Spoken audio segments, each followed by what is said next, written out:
আপনার কাছে পানি ছিল না, আমার কাছে এক বোতল পানি ছিল।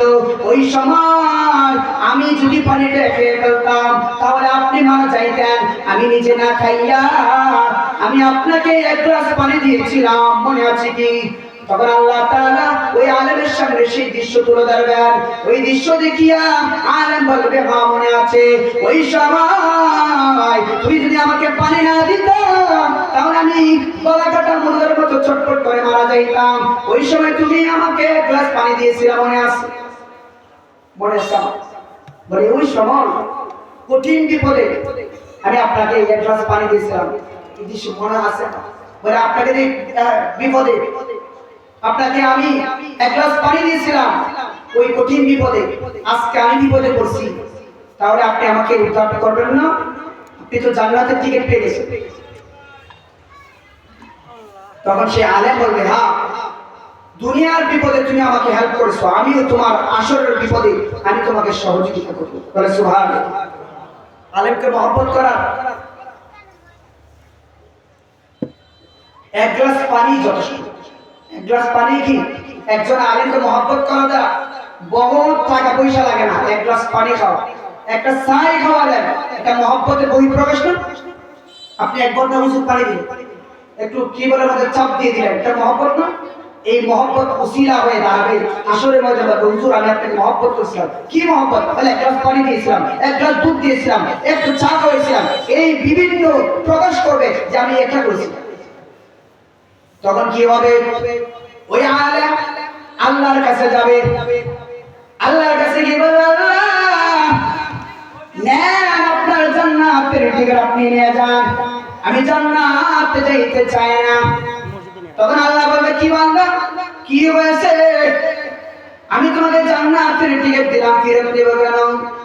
আর টিকিট দিয়ে দিলে টিকিট ফেরত নেওয়া হলো ছোট লোকের লক্ষণ। আমি আল্লাহ তো ছোট লোক না, আমি আল্লাহ হলো মাহকামুল হাকিমিন, আমি আল্লাহ হলো মালিকের মালিক, ধনীর ধনী। আল্লাহ ধনী না? আল্লাহ গরিব না ধনী? ধনী। টিকিট দিয়ে টিকিট ফেরত নেওয়া, কিছু দেওয়া দিয়া ফেরত নেওয়াটা কার লক্ষণ? আমাদের সমাজে এরকম আছে, একজনকে উপকার করে আবার কি করে খুঁটা দেয়, বলে আমি তোর এই উপকার করছি। যদি কেউ এরকম করে তাহলে সব পাবেন, সব চলে যাবে। এই জন্য কিছু দিলে বলা নাই, আল্লাহর জন্য করছি, সব শেষ। এই জন্য বলা হয়েছে, বলে হে আরে তোকে আমি একটা টিকিট দিলাম, বলে ফেরত দিব কেন না? কি চাস? বলে আল্লাহ ওই যে লোকটা দুনিয়ার কঠিন বিপদে সে নিজে এক গ্লাস পানি আমাকে খাইছিল, সে নিজে না খাইয়া আমাকে খাওয়াইছে, সে আমাকে মহব্বত করেছে। ওই সময় দুনিয়ার বিপদে সে আমাকে এক গ্লাস পানি খাওয়াইছে। আজকে হাসরের কঠিন বিপদে আমি যদি তার সহযোগিতা না করি তাহলে আমি একজন আলেম রইলাম কোথায়? এটা হতে পারে না। নেন আপনার টিকিট নেন, আমরা দুইজন মিলে একসাথে জাহান্নামে যাব। কেমন জনদরদি আলেম! আলেমরা, আলেমের চেয়ে জনদরদি আর কেউ নাই দুনিয়ার মধ্যে। যেমন একজন আলেম জনদরদি, আসরের ময়দানে সে আলেম জনদরদি। তখন আল্লাহ তাআলা বলবে, ও আলেম তোমাকে তুমি এমনি আলেম হও নাই, আমি আল্লাহ বানাইছি। বলেন আলেম বানাই কে? যাকে পছন্দ করে তাকে দ্বীনের জ্ঞান দেন। আমি আল্লাহ তোকে আলেম বানাইলাম, তুই আমাকে আবদার করবি আর তোর আবদার আমি পূরণ করবো না, এটা কখনো হতে পারে না। নে নে তাকে মাত্র টিকিট দিয়ে দিলাম, দুজন কালে কাজ দিলে আমার তৈরি জান্নাতের ভিতরে প্রবেশ কর। তো কি বুঝলেন? আলেমকে মহব্বত করা আপনার ঠিকানা কোথায় হবে? এই জন্য রাসূল বলেন, কোন আলিমান, মনে আছে? কোন আলিমান এক নম্বর কি হও? আলেম হও। এক নম্বর আলেম হও। আও মুতাআল্লিমান, যদি আলেম না হতে পারো আলেমের ছাত্র হও। আও মুস্তামিয়ান, আলেমের ছাত্র হতে পারলা না, আলেমের কথা অনুযায়ী চলো। আলেমের কথা অনুযায়ী চলার তোমার সময় হয় নাই। আও মুহিব্বান, আলেমকে মহব্বত করো। ফালা তাকুন খামিসান ফাতাহলি, পাঁচ নম্বর ব্যক্তি হইও না। কয় নম্বর ব্যক্তি হইও না? পাঁচ নম্বর ব্যক্তি কি? মানে তোমরা আলেমের সাথে দুশমনি করিও, আলেমের সাথে দুশমনি করিও, আলেমকে মহব্বত করো। আল্লাহ রাসূল বলেন, আল মারউ মা মান আহাব্বা,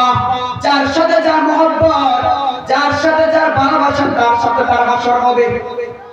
আল মারউ মা মান আহাব্বা, যার সাথে যার মহব্বত তার সাথে তার কিয়ামত।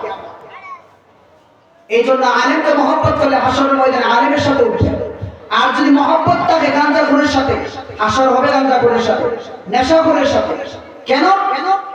ইয়ার বদ বদ করবু আজ আজমার বদ, ইয়ার বদ বদ করবু আজ আজমার বদ, হক জাতে পাক আল্লাহুস সামাদ। ইয়ার বদ আরাদ তু রাসূলে জাহিম, ইয়ার নে খুগির তায়াবি নাই। দুনিয়ার মধ্যে বন্ধু ঠিক করো, ভালো বন্ধুর সাথে চলাফেরা করো। ইয়ার বদ বদ করবু আজ আজমার বদ, হক জাতে পাক আল্লাহুস সামাদ।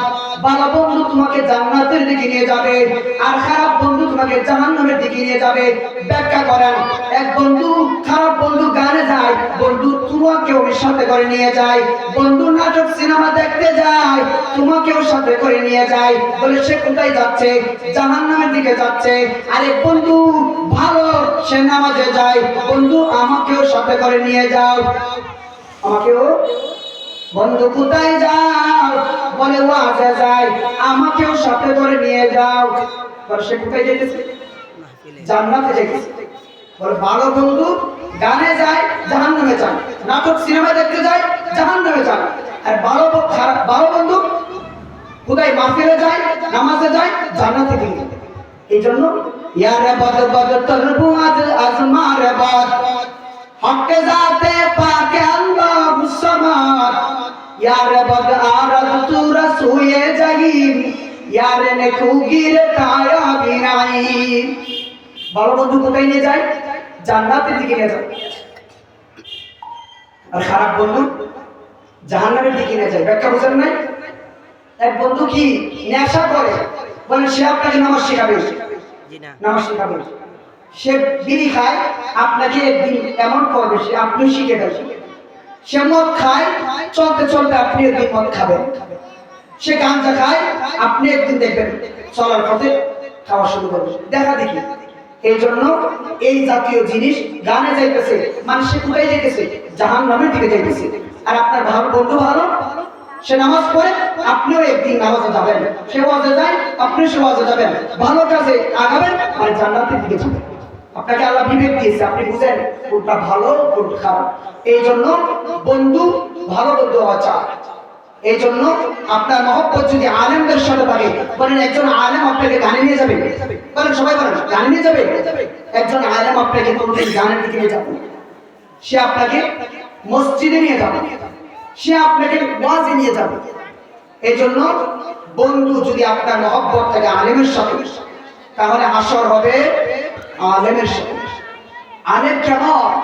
আজকে নবী নাই, নবীর পরিবর্তে উলামায়ে কেরাম আছে। ইন্নাল উলামা ওয়ারাসাতুল আমবিয়া, উলামায়ে কেরাম বলেন নবীজির ওয়ারিস। কেউ যদি উলামায়ে কেরামের সাথে বেয়াদবি করে, রাসূল বলেন সে আমার সাথে বেয়াদবি করলো। আর কেউ যদি আলেমকে মহব্বত করে, রাসূল বলেন সে আমাকে মহব্বত করলো। এর দলিল কি? হযরত আব্বাস রাদিয়াল্লাহু তাআলা আনহু, নবীর চাচা, মানে আলেমের সাথে দুশমনী নবীর সাথে দুশমনী সমান। আলেমের সাথে মহব্বত নবীর সাথে মহব্বতের সমান। একটা एग्जांपल দিন বুঝতে পারবেন। মানে একজন লোকে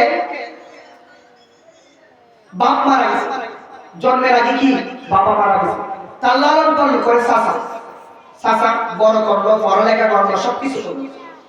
এই সন্তান যদি চাচার সাথে বেয়াদবি করে, বাবা থাকলে বাবার সাথে বেয়াদবি করলে যে এরকম অপরাধ হতো, চাচার সাথে বেয়াদবি করলে সমান অপরাধ।